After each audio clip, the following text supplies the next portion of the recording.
Bienvenidos a otro video de fisiología médica. El día de hoy vamos a hablar de potencial de difusión y potencial de membrana en reposo, que es la antesala para entender las fases de potencial de acción. En prácticamente todas las células del cuerpo se encuentran potenciales eléctricos. En las células nerviosas y las células musculares utilizan principalmente estos potenciales eléctricos para llevar a cabo funciones como transmitir señales. Otras células, por ejemplo las células glandulares, los macrófagos o las células ciliadas, utilizan de una manera más localizada estos potenciales eléctricos como por ejemplo para ayudar a la activación de ciertas de sus funciones. Vamos con nuestro primer concepto, que es el potencial de difusión, para lo cual vamos a utilizar el ejemplo. En la imagen izquierda tenemos lo que es una fibra nerviosa y vamos a suponer que esta membrana de esta fibra nerviosa es únicamente permeable hacia el ion potasio, es decir, no va a permitir la entrada o salida de otro ion o molécula. En la parte superior derecha tenemos lo que son las concentraciones extracelulares e intracelulares para el ion potasio marcado con las flechas negras. Como podemos observar, hay una mayor concentración del ion potasio en el medio interno celular y en el medio externo celular pues hay una menor concentración para el ion potasio. Si recordamos, cuando hablábamos de transporte de sustancias a través de la membrana celular, decíamos que una sustancia o una molécula va a difundir desde un gradiente de concentración alta hacia un gradiente de concentración baja. Es decir, en este caso, el ion potasio, que tiene una mayor concentración dentro de la célula o dentro de la fibra nerviosa, va a difundir hacia el lado de la membrana donde hay una menor concentración de iones potasio, en este caso hacia fuera de la célula o de la fibra nerviosa. Entonces, aparte de la diferencia de concentraciones, aquí lo importante va a ser que no solamente la fibra nerviosa va a perder iones de potasio, sino aparte de eso, con cada salida de iones potasio está perdiendo cargas positivas, ya que como sabemos el ion potasio es un catión, es decir, un ion cargado positivamente. Por lo tanto, con cada salida de potasio son salidas de cargas positivas, por lo tanto vuelve más negativa a la fibra nerviosa por la salida de iones positivos y además por la permanencia de iones negativos, que son los aniones. En este caso son aniones orgánicos que no pueden traspasar la membrana celular. Por lo tanto, este complejo, este mecanismo nos va a ocasionar que tengamos más negatividad dentro de la fibra nerviosa y más positividad fuera de la fibra nerviosa. Entonces, en este punto, Guyton menciona que un milisegundo después va a ocurrir o va a aparecer lo que vamos a llamar potencial de difusión, que va a va a evitar la difusión neta de salidas adicionales de potasio. ¿Esto cómo ocurre? Es decir, en la fibra nerviosa normal de un mamífero, el potencial o la diferencia de potencial de una fibra nerviosa para el ion potasio es de aproximadamente 94 milivoltios con negatividad.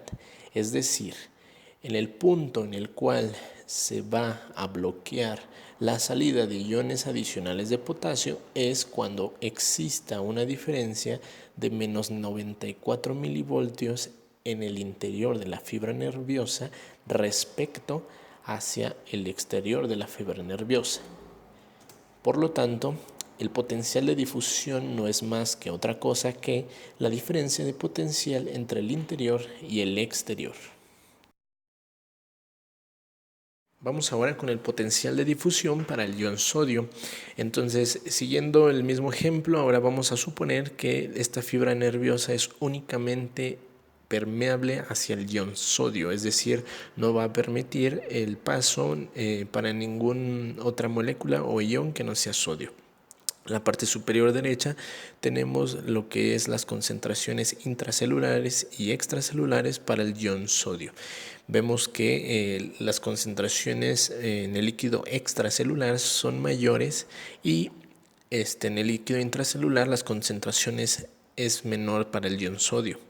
Por lo tanto, siguiendo el mismo principio de difusión por diferencia de concentración, tenemos que el sodio va a viajar desde el lado de donde tiene una gradiente de concentración mayor, que en este caso es el extracelular, hacia el gradiente de concentración menor, que es para el lado de dentro de la fibra nerviosa. Por lo tanto, ahora la fibra nerviosa va a ganar cargas positivas y mientras el líquido extracelular va a perder cargas positivas. Además de los aniones, en este caso es más común el cloro, que no van a poder atravesar la membrana de la fibra nerviosa y se van a quedar afuera. Por lo tanto, como resultado, ahora vamos a tener una fibra nerviosa más cargada positivamente, y pues en el medio externo va a predominar una negatividad. Un milisegundo después, aproximadamente, lo que va a pasar es que va a aparecer el potencial de difusión, que va a evitar la difusión neta de sodio hacia el interior de la célula. Hablando de la fibra nerviosa normal del mamífero, para el potencial de difusión para el ion sodio es de 61 milivoltios positivos. Es decir, cuando dentro de la fibra nerviosa se encuentre 61 milivoltios más positivo que en el exterior, en este punto se va a bloquear las entradas adicionales de ion sodio hacia el interior. Ya que sabemos entonces que el potencial de membrana es creado por la diferencia de concentración de iones de ambos lados de la membrana, entonces nada más ahora vamos a comentar cómo es que se obtienen esos valores. Guyton nos describe tanto los métodos que utilizaron para obtener los valores y también nos describe dos fórmulas que se utilizan para encontrar el valor del potencial de difusión. La primera es la ecuación de Nernst. Esta describe que se utiliza cuando es solamente un ion el que está difundiendo a través de la membrana, es decir, nada más si queremos encontrar el valor nada más del ion sodio o del ion potasio. Cuando tenemos dos o más iones que están participando en la difusión a través de la membrana, entonces se utiliza lo que es la ecuación de Goldman, que como vemos pues es un poquito más complicada. Entonces realmente ahorita no voy a ahondar más en este tema, pero se me hizo importante que conocieran que estas fórmulas o ecuaciones existen. Ahora hablamos del potencial de membrana en reposo. Cuando una fibra nerviosa grande en su interior se encuentra con una diferencia de potencial de 90 milivoltios con negatividad respecto a su medio externo, estamos hablando que pues es una membrana nerviosa en reposo, es decir, a este voltaje no está transmitiendo ni recibiendo señales nerviosas. Esto lo vamos a ver la importancia que tiene cuando empecemos a hablar sobre las fases del potencial de acción. Ahora, siguiendo con la importancia de que la concentración de iones también es una importancia en cuanto a la concentración electroquímica, recordemos que cuando hablábamos en el tema de transporte de sustancias a través de la membrana, cuando hablábamos de transporte activo, mencionábamos la función que tiene la bomba de sodio y potasio, que dentro de sus muchas funciones que tiene, principalmente la de la ósmosis, manteniendo un volumen constante de las células, también mencionábamos que actuaba como una bomba electrogénica.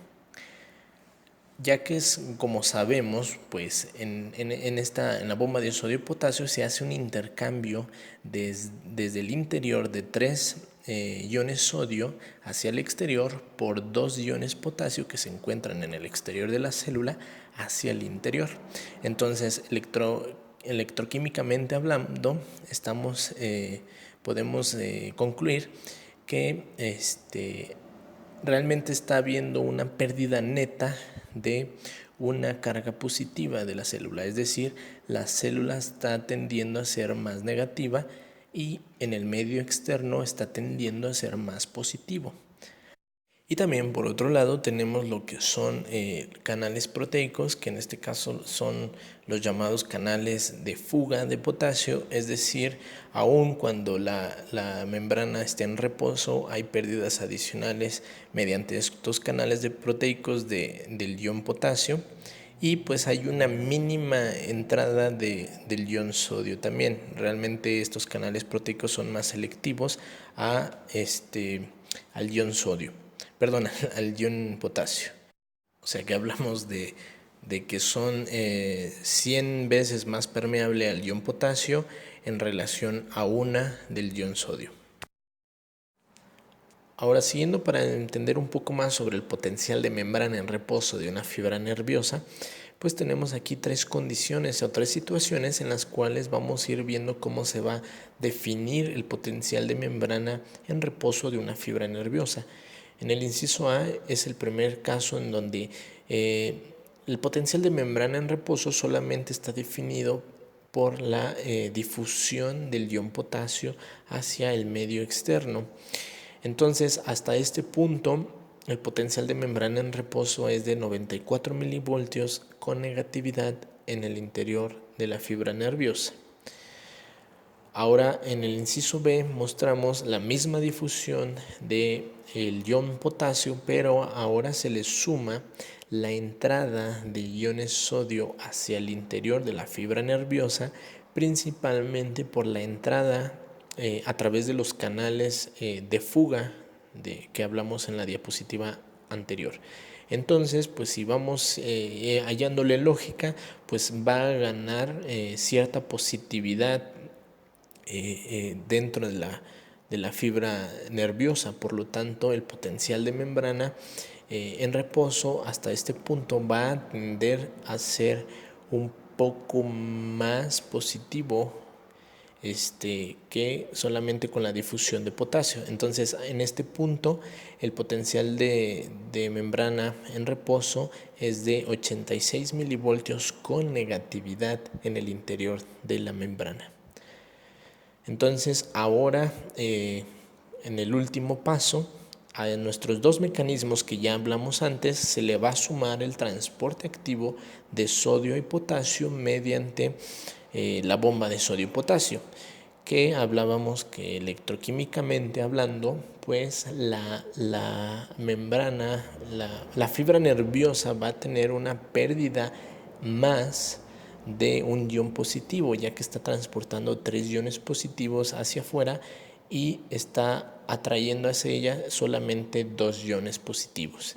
Por lo tanto, si continuamos concluyendo en cómo va a ir afectando el potencial de membrana en reposo, vamos a observar que va a tender a ser un poco más negativo de lo que era solamente con la difusión de iones sodio y potasio. Entonces, a este punto, el potencial de membrana en reposo podemos hablar que es de 90 milivoltios con negatividad dentro de la fibra nerviosa.